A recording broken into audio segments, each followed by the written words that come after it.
Hello everyone. Welcome to Study Smart IAS PCS. In our today's lecture, we will talk about important committees and commissions related to modern Indian history. जितने भी commissions हैं, चाहे वो statue commission हो, Mansfield commission हो, faller commission हो, इससे related question अक्सर आपके प्रीलिम्स एग्जाम में पूछे ही जाते हैं, चाहे मैथ द कॉलम करने को दे दे या किसी एक पर्टिकुलर इंपॉर्टेंट कमीशन की डीप में पूछ लेता है कि क्या रिकमेंडेशन थी। तो हम फटाफट ट्रिक्स के थ्रू याद करेंगे। इस लेक्चर के ख़त्म होने तक आपको इन सभी कमीशन, कौन सा कमीशन किस चीज़ से रिलेटेड था, वो आपको याद हो चुका होगा। ठीक है, तो let's begin with today's lecture. सबसे पहले बात करेंगे वुड्स डिस्पैच की। ये तो आपने एजुकेशन वाले चैप्टर में पढ़ा ही होगा कि Wood's Despatch was related to education. ठीक है, सिंपल सा इतना याद रखना है, एजुकेशन से रिलेटेड था। बाकी इसकी डिटेल तो आप एजुकेशन वाले चैप्टर में पढ़ ही लोगे। तो कैसे याद रखोगे कि वुड्स डिस्पैच एजुकेशन से रिलेटेड था? क्योंकि जब आप पढ़ाई करते हो बचपन में तो क्या करते हो, एजुकेशन स्टार्ट करते हो अपनी सबसे पहले, तो फिर क्या करते हो आप, लकड़ी के बोर्ड पे पढ़ना शुरू करते हो ना। लकड़ी के बोर्ड पे पढ़ते हो, पहले लकड़ी की स्लेट लेते हो, पढ़ते हो, उस पर स्टार्ट करते हो। तो बेसिक पढ़ाई सबकी वुड पे ही स्टार्ट होती है। तो ऐसे याद रखना कि Wood's Despatch was related to primary education. ठीक है, सिंपल से याद रखो। Next is Strachey Commission. Strachey Commission क्या है? ये फेमाइन से डील करने की स्ट्रैटेजी बनाई थी इन्होंने। ठीक है, स्ट्रेचर कमीशन ने, फेमाइन वगैरह आते थे उस टाइम पे बहुत, तो उससे डील करने की स्ट्रैटेजी बनाई थी। तो कैसे याद रखोगे इसको? किसी को फेमाइन आया, तो किसी की तबीयत ख़राब हुई मान लो फेमाइन वगैरह में, तो उसको हॉस्पिटल ले जाना पड़ेगा ना। कैसे ले जाओगे हॉस्पिटल? स्ट्रेचर पे रख के ले जाओगे। तो स्ट्रेचर पे रख के, फेमाइन आया तो स्ट्रेचर पे लेकर के लोगों को हॉस्पिटल ले जाना पड़ रहा था। ठीक है, या डेड बॉडीज़ को स्ट्रेचर पे लेकर के ले जाना पड़ रहा था हॉस्पिटल। तो ऐसा कुछ करके आप इसको याद रखना, फेमाइन को स्ट्रेचर से रिलेट कर लेना। ठीक है, stretcher commission. Next is Hunter commission. Hunter commission भी प्राइमरी एजुकेशन से रिलेटेड था। तो कैसे याद रखोगे? ब्रिटिशर के टाइम पे प्राइमरी एजुकेशन में हंटर से मार मार के पढ़ाते थे। हंटर से पिटाई होती थी बच्चों की। ठीक है, प्राइमरी एजुकेशन में ब्रिटिशर्स के टाइम पे। और एक हंटर कमीशन था जलियांवाला बाग ट्रेजेडी से रिलेटेड, जिसमें इंसानों को जानवर समझ के हंट कर दिया गया था। तो दो हंटर कमीशन है, एक में बच्चों को पढ़ाया जा रहा है हंटर से मार मार के, एक में इंसानों को हंट कर दिया था जलियांवाला बाग में। तो दोनों हंटर कमीशन याद हो गया। ठीक है, next is Lyall Commission. Lyall Commission was related to irrigation facilities. ठीक है, इरीगेशन फैसिलिटीज़ के डेवलपमेंट की बात कर रहा था, ताकि जो देश में फेमाइन वगैरह आता है वो ना आए। बेटर इरीगेशन होगा तो फेमाइन नहीं आएगा, राइट। तो याद कैसे करोगे? कहते हैं ना कि इरिगेशन अगर करोगे आप, सिंचाई अच्छे से करोगे तो आपके खेत लहलहाएंगे, लहलहाते खेत, राइट। तो लहलहा रहे हैं खेत, क्यों? क्योंकि इरिगेशन बेटर है, और इरिगेशन बेटर है तो क्या नहीं आएगा? खाने को रहेगा, तो फेमाइन नहीं आएगा।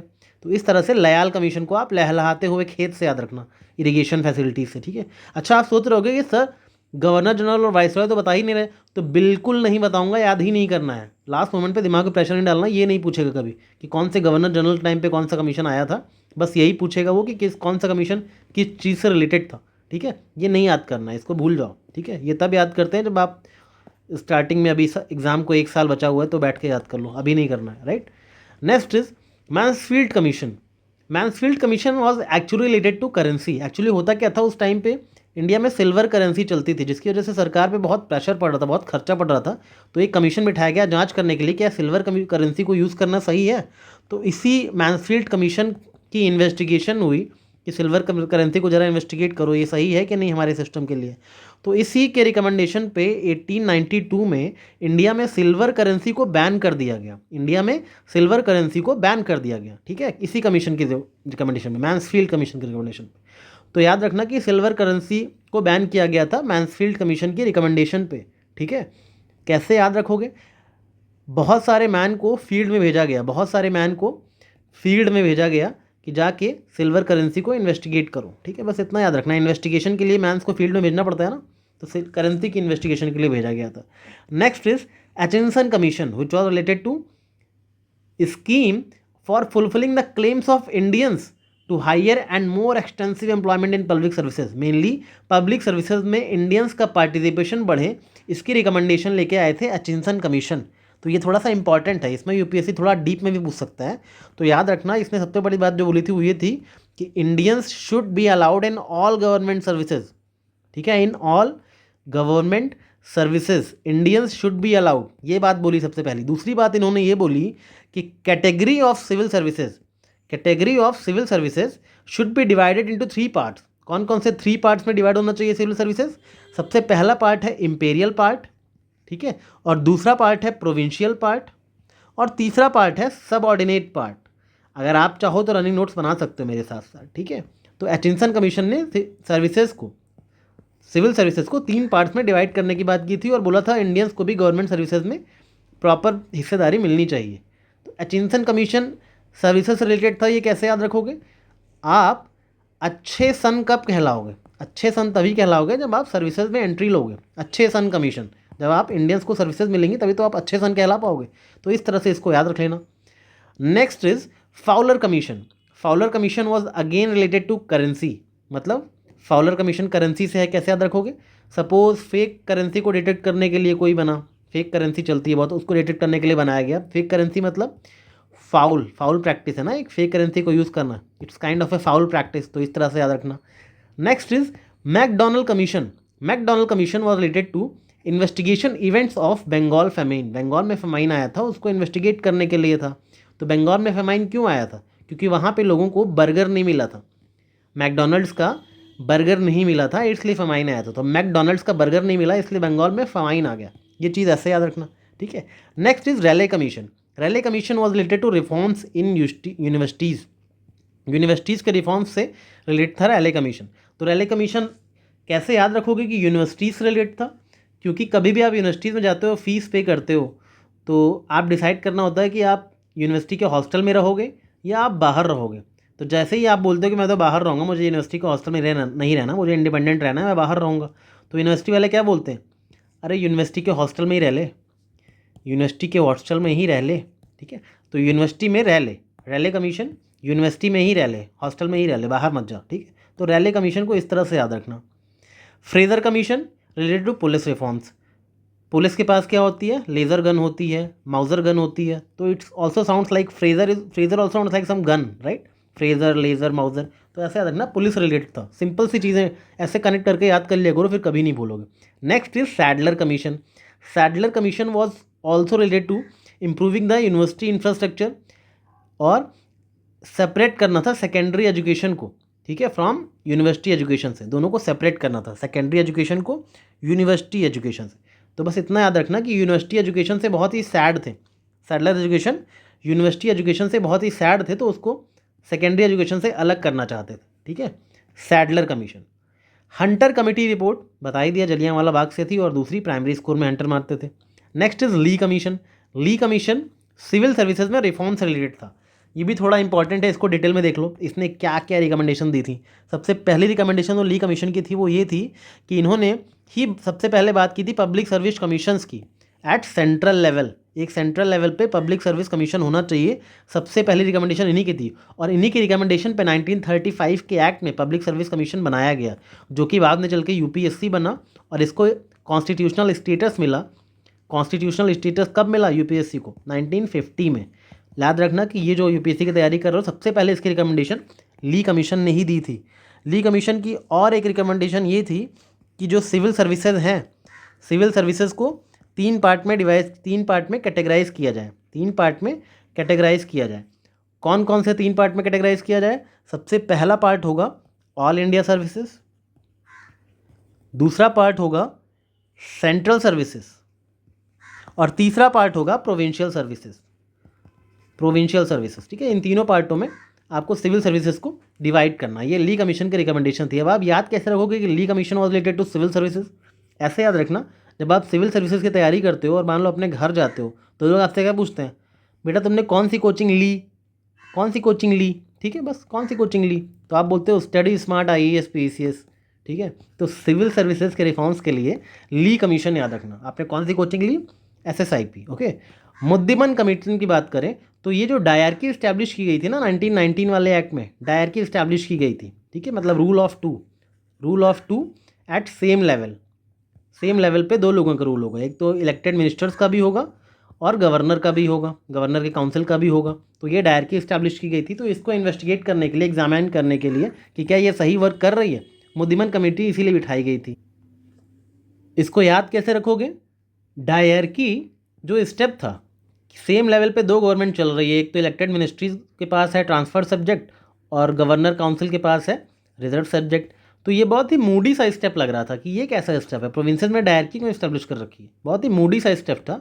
तो एक मूडी स्टेप के लिए मूडी मैन कमेटी बनाई गई कि तो जरा जांच करो कि सही से काम कर रहा है, ठीक है।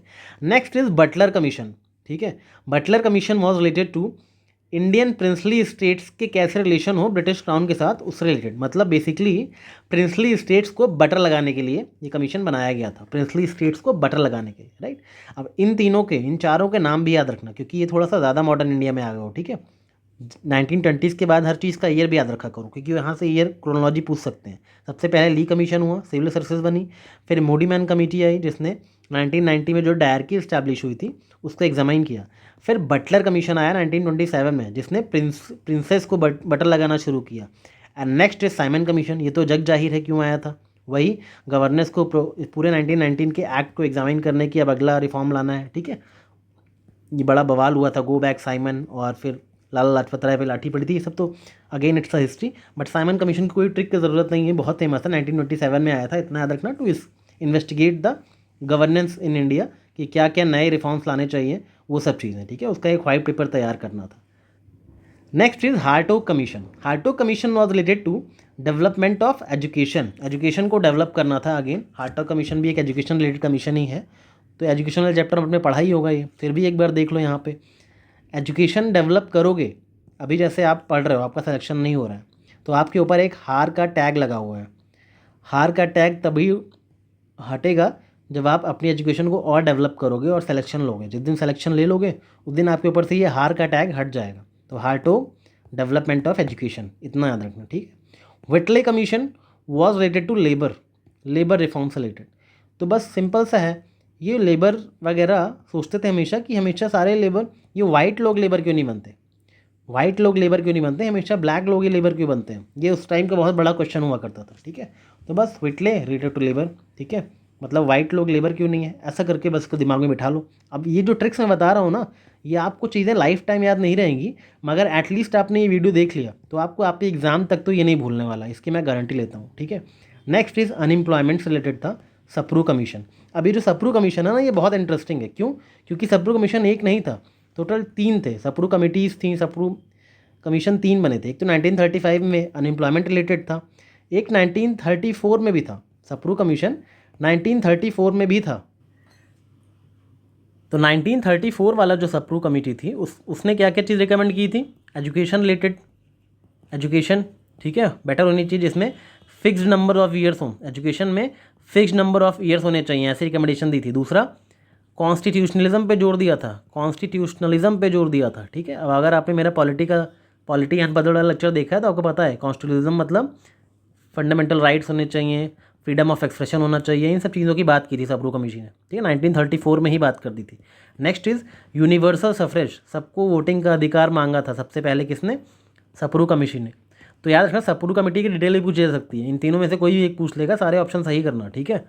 अनएम्प्लॉयमेंट आ जाए तब भी सही करना, बिकॉज 1935 वाले ने अनएम्प्लॉयमेंट की बात की थी। उसके बाद एक कमीशन 1945 में भी बना था सप्रू कमेटी करके, जो कि नॉन पार्टी कॉन्फ्रेंस के थ्रू फॉर्म हुआ था, नॉन पार्टी कॉन्फ्रेंस हुई थी, उसके थ्रू एक सप्रू कमेटी को बनाया गया था, ठीक है। इसका काम क्या था, इस कमेटी का सबसे बड़ी बात जो इस कमेटी की थी सप्रू की, वो ये कि इसने इंडिया पाकिस्तान के पार्टीशन को मना किया था कि पार्टीशन नहीं होना चाहिए। 1944 वाले सप्रू कमीशन ने बोला था कि इंडिया पाकिस्तान का पार्टीशन नहीं होना चाहिए, ठीक है। और इसने एक बात और बोली थी कि जो माइनॉरिटीज़ हैं इंडिया में उनके इंटरेस्ट को प्रोटेक्ट किया जाना चाहिए। तो सप्रू कमीशन आई होप अब आपको नहीं भूलेगा, बिकॉज 3 है तो इसकी कोई ट्रिक बनने की ज़रूरत नहीं है, तीनों के याद रखना, ठीक है। 1935, 1934 related to constitution and 1944 related to minorities and partition, ठीक है। ये चीज़ें आपको पता होनी चाहिए। Next is Hilton Young commission. Hilton Young commission was again related to currency. तो हिल्टन यंग कमीशन क्यों फेमस है, आपने पढ़ा होगा, इन्हीं की रिकमेंडेशन पे आरबीआई बना था 1935 के एक्ट में। तो आरबीआई बना था मतलब करेंसी वगैरह से रिलेट कर लेंगे, ठीक। तो इतना सा याद रखना, 1939 में बना था, याद रखना। फ्लाउट कमीशन 1940, टीनेंसी इन बंगाल, ठीक है। तो इसको कैसे याद रखोगे, बंगाल में टीनेंसी रिलेटेड रिफॉर्म लाने थे तो फ्लाउट कमीशन ने रिकमेंडेशन दी थी। सपोज़ कि बंगाल में फ्लड आ गया, बंगाल में, जैसे ही फ्लड आया सारे टीनेंट्स भाग गए, सारे टीनेंट्स घर छोड़ के भाग गए, ठीक है। फ्लड जैसे ही बंगाल में आया सारे टेनेंट्स घर छोड़ के भाग गए, इस तरह से याद रखना। फ्लाउड commission was related to tenancy in Bengal. Next is Sargent Plan. Sargent Plan was again related to reorganization of entire education system. समझ रहे हो, मतलब कंप्लीट ओवरहॉलिंग की बात करें एजुकेशन सिस्टम की सार्जेंट प्लान ने, मतलब एक तरह से एजुकेशन सिस्टम की सर्जरी कर दी, एजुकेशन सिस्टम की सर्जरी कर दी, या फिर अर्जेंट रिफॉर्म्स इन एजुकेशन, जैसे भी याद करना है, अर्जेंट से भी सार्जेंट याद हो जाएगा और सर्जरी से भी सार्जेंट याद हो जाएगा। एजुकेशन सिस्टम की कंप्लीट ओवरहॉलिंग की बात की थी। तो इस तरह से हमने फटाफट विद इन 15 मिनट्स सारे कमीशंस और वो किससे रिलेटेड थे वो हमने याद कर लिया। अगले लेक्चर में फिर से मिलते हैं किसी और बहुत इंपॉर्टेंट टॉपिक के साथ। Till then keep revising and all the best for your preparations. Thank you.